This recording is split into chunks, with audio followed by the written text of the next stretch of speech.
Hey, it's Rachel Cooke, your modern mentor. I'm the founder of Lead Above Noise, a firm specializing in helping leaders and organizations fully activate their teams, driving the employee experience and business results. So here in the US, we're rolling into that season of ghosts and goblins and pumpkins and turkeys, and the thing that so many of us love to hate, the performance review. In an ideal world, the performance review would be a gift. It would offer insight into what we did well and intelligence on what we might change or expand in the coming year. And it wouldn't carry all this baggage around ratings and distribution curves and compensation. Alas, it's complicated, at least at the individual level. But can we talk about the team performance review? Not nearly as popular, but in my experience, it's a pretty valuable tool in reviewing the year coming to a close and getting super clear about changes to make in the coming year that will deliver big success. Today, let's talk about how and why you can run a team performance review. First, the why. So, the world of work has gotten a little complicated. So many teams today are operating across countries and time zones, working asynchronously, maybe or maybe not ever meeting in person. The world is moving at 1,000,000 miles per minute, and we're all doing our best to keep up. And while the team may not be dropping balls, is it collectively living its best, its most successful life? Are all members of the team truly engaged? And is the team delivering the best possible results?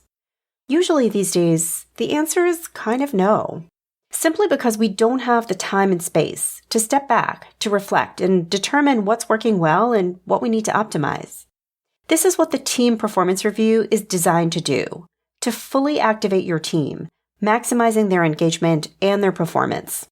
So, even as great as you are, you can amplify in the new year whatever's been going well, and you can tweak or correct anything that's fallen a little short of amazing. So now, how do we do it? Well, we start by defining the ideal state. To determine how we're doing, we need to know what we're assessing against. When I run a team performance review for a client, I use my activation framework as our North Star, because a team that's fully activated is both deeply engaged and high-performing. The framework, you've likely heard me mention it before, depicts the 4 pillars of activation: deliver, develop, connect, and thrive. Is your team collectively able to deliver its best work? This relies on things like clear priorities, access to key tools and resources, effective and efficient meetings, streamlined processes and decision-making. Is your team collectively able to develop? Can people learn new skills and capabilities? Are they being coached and getting feedback? Do people have mentors and sponsors? Is there actual time for learning and development? Is your team able to connect? Do they feel a shared sense of purpose? Do people feel part of a community? Can they speak up, ask their dumb questions? Can they collaborate meaningfully? And finally, is your team thriving? Are people able to set and hold boundaries? Can they manage their energy? Do they feel recognized not just for outcomes, but for effort and input? When teams can do these 4 things well, engagement and results are the natural outcomes. So start by getting your whole team on the same page around what good looks like. Next, invite individual reflection. So we've set the stage by asking, how well are we delivering, developing, connecting, and thriving? From here, we invite everyone to do a bit of individual reflecting. What's currently in place that's enabling us in these 4 categories? And where are we experiencing obstacles or opportunities?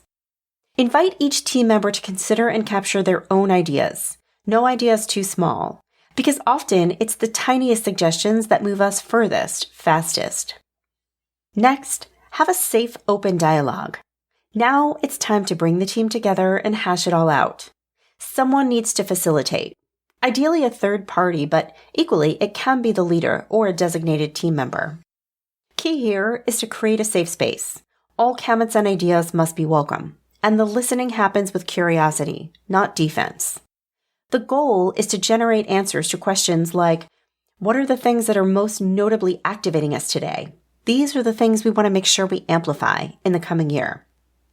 What are the spots where we get stuck or slowed or frustrated? These are the things we want to change.